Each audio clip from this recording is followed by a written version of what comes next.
उसकी वजह यह है कि मुझे ये बात अंडरस्टैंड मेरी समझ में आई है कि बच्चों की तरबियत के सिलसिले में जो पीक टाइम है वो 7 साल की उम्र में ख़त्म हो जाता है, इंसिडेंटली और अनफॉर्चुनेटली। जितने वालिदैन शिकायत करते हैं ना कि मेरा बच्चा यूँ करता है, मेरा बच्चा यूँ नहीं करता, उसको सियासी जिम्मेदारी नहीं है, उसको माँ का कोई एहसास नहीं है, वो छोटी बहन को थप्पड़ मारता है, पढ़ता नहीं है, उन सब की बुनियादें हमने 7 साल की उम्र में रख दी होती हैं।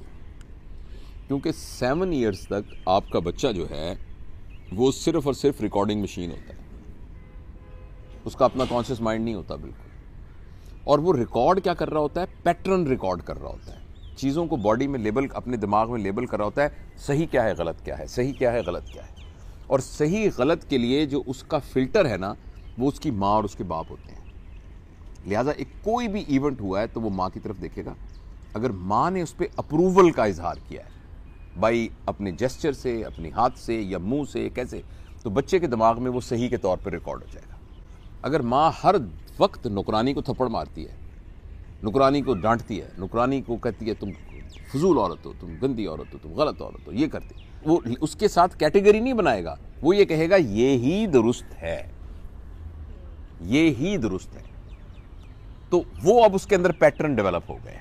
लिहाजा जब 7 साल के बाद आपने एक टेप रिकॉर्डर में रिकॉर्ड करते रहे, अब टेप रिकॉर्डर के वो नीचे से एक डंडा से उसको तोड़ देते थे, तो अब नया रिकॉर्डिंग नहीं हो सकती थी। अब तकरीबन 7 साल की में रिकॉर्डिंग बंद हो गई। अब जब भी आप प्ले करेंगे वही गाना लगेगा जो आपने रिकॉर्ड किया है। अगर उसने गाना किया है तो गाना बजेगा, अगर कोई तकरीर की है तो तकरीर बजेगी, अगर कुछ भी आपने किया वो बजेगा।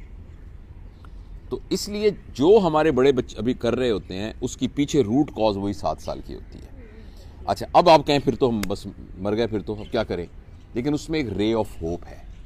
वो ये है कि ये जो बार बार हम कर रहे हैं ये अल्लाह ताला की तरफ से बड़ी मेहरबानी है। इसलिए कि अगर बच्चे के अंदर कॉन्शियस उसी वक्त से डेवलप हो जाए और वो अपने कॉन्शियस को यूज़ करके काम करना चाहे, तो हमारा कॉन्शियस ब्रेन बहुत स्लो है, क्योंकि हमारे कॉन्शियस ब्रेन ने यानी उसका ऑलरेडी प्रोग्राम है ही कोई नहीं, उसने पहले एक नया प्रोग्राम राइट करना है, उस नए प्रोग्राम को एग्जीक्यूट करना है और उसको फिर आगे प्ले करना है। हमारी बात समझ रहे ना? तो ये तो इतना स्लो है और कॉग्निटिव एनर्जी इतनी हमारी लग जाए कि हम तो अगले दिन पागल हो जाएं। तो 7 साल की उम्र तक 95% जिंदगी के कामों के लिए प्रोग्राम लिखे जा चुके होते हैं।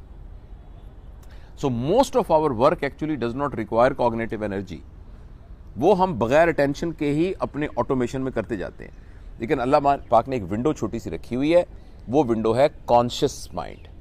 95% माइंड का नाम है habit mind, pre condition mind, programmed mind, और 5% माइंड का नाम है कॉन्शियस माइंड। ये कॉन्शियस माइंड बहुत स्लो है, ये बिल्कुल ढिल्ला माइंड है, क्योंकि इसने हर दफा पूरा प्रोग्राम, जैसे आपने एक डॉक्यूमेंट लिखना है तो डॉक्यूमेंट लिखने के लिए कंप्यूटर के पीछे एक पूरा प्रोग्राम बना हुआ है ना, वो प्रोग्राम नहीं है। आपने हर लफ्ज के लिए प्रोग्राम लिखना है और फिर करना है, तो वो कितना स्लो होगा हर नए एक्ट में। तो वो जो कॉन्शियस माइंड की विंडो है ना, वो अवेलेबल है हर एक के लिए, आपके लिए भी, मेरे लिए भी, आपके बच्चे के लिए भी। हमने उस कॉन्शियस माइंड की विंडो के थ्रू उसके प्रोग्राम को चेंज करना है। इसीलिए अहमियत है वर्कशॉप्स की, बातों की, नसीहतों की, बात करने की, चलने की, वो सिर्फ उस 5% को।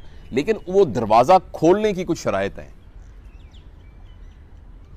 बंद दरीचों पे, जैसे फैज कहता है ना, जिस तरह बंद दरीचों पे हुई बारिश संग, जो हमारी नसीहतें हैं ना, वो बंद दरीचों के ऊपर पत्थरों की बारिश है, बस उससे कुछ भी नहीं होगा। उसको खोलने की एक चाबी है, बस एक चाबी।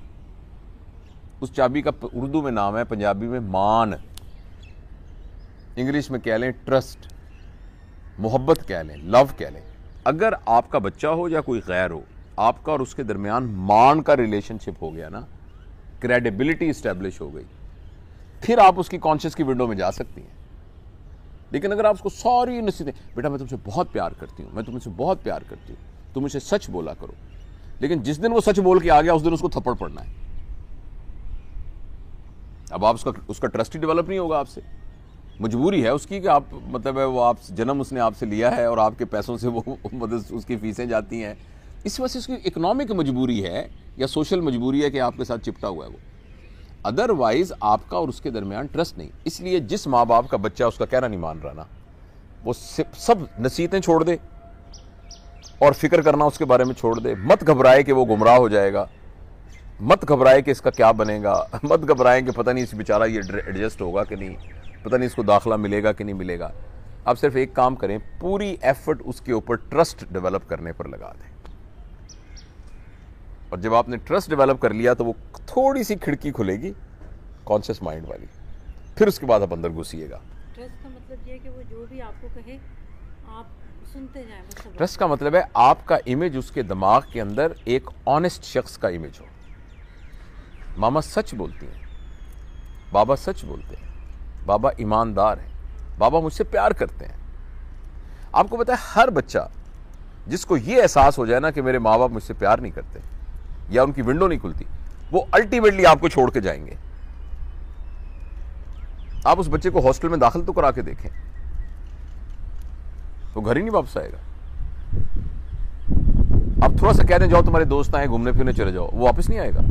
आ रहा हूं अभी बेटा, घंटा हो गया है, मम्मा मैं आ रहा हूं, 2 घंटे हो गए बेटा। ये सब बच्चे जो ऐसे कर रहे हैं ना, ये सारे के सारों के वालिदैन ने उनके साथ अपने ट्रस्ट को बिगाड़ा हुआ है। तो अपने ट्रस्ट को दोबारा बनाने की, और दोबारा बन सकता है, और मैंने तो उसका तरीका एक ही निकाला है, मैं अपना ज़ाती आपको बताता हूँ, वो यही है। आज मेरे बेटे का फ़ोन आया, मैंने कहा यार वो तेरी मिसालें दे दे कि मैं ना आज कल करता रहूँगा। क्या कह रहा, वो आपने वही कहा होगा, मैं माफ़ी मांगता हूँ बच्चों से। मैंने कहा, कहता वो कमाल करते हैं आप। इसका सिंपल तरीका ये है कि बच्चों को एडल्ट के तौर पर उनकी पुरानी स्लेट वॉश करने की कोशिश करें। उनको कहें बेटा आज से ना हम नई ज़िंदगी शुरू कर रहे हैं और वो ये है कि मुझसे कोई गलती, तुम्हें लगता है मामा से कोई गलती हुई है, बाबा से कोई गलती हुई है, तो बेटा मुझे माफ़ कर दो। I mean it, I really apologise for you. अच्छा अभी भी कुछ, ये भी उसके लिए एक और नसीहत होगी। ही विल ट्रीट इट और she will treat it as an another चालाकी आपके पार्ट पर।